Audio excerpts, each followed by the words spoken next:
Josh from Dicus Enterprises here. Sorry for the road noise. Out in my back driveway this morning. And what I have here is a railing that we actually just removed from a client's home. And this is a pretty common thing that we see with these rails. I've talked about it in the past. I just want to show you quite how common this is. So what we have here is your main square tube that's been bursted right at the corner seam from here up to about there underneath of the paint. It's kind of hard to tell, but if we look back here and look down that rail, it's bulged out. It's no longer flat. Right in here has actually swollen and burst at the seam. The reason that you have this is due to the way this rail was originally built.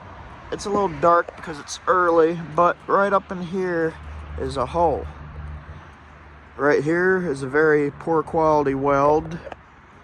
Right over here, this is actually all just paint. There's no weld right there. That's just paint. And then over on this side, little itty tack, and then I can see the gap where the tube meets up with the actual railing.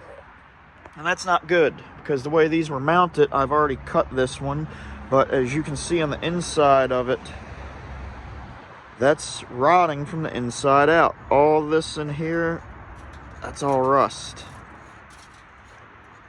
There's a lot of it. That all there, that's all rust.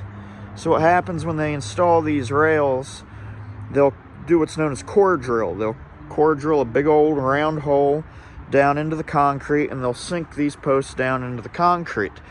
And it's a clean look. However, if you don't do it properly, this is the results anywhere from 10, 15 years later. If they use cheaper quality material than what this company did, you're talking 5 to 10, you know?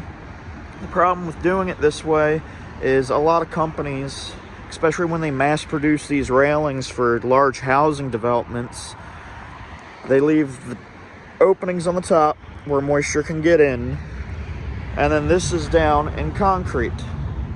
No way for the moisture to get out. No type of weep hole anywhere above the concrete level to allow moisture to run out. So it just fills this tube up. In this case, this tube was filled pretty high because it's bulged all the way out to about right here, which means it had water from the bottom all the way up to about right here in it.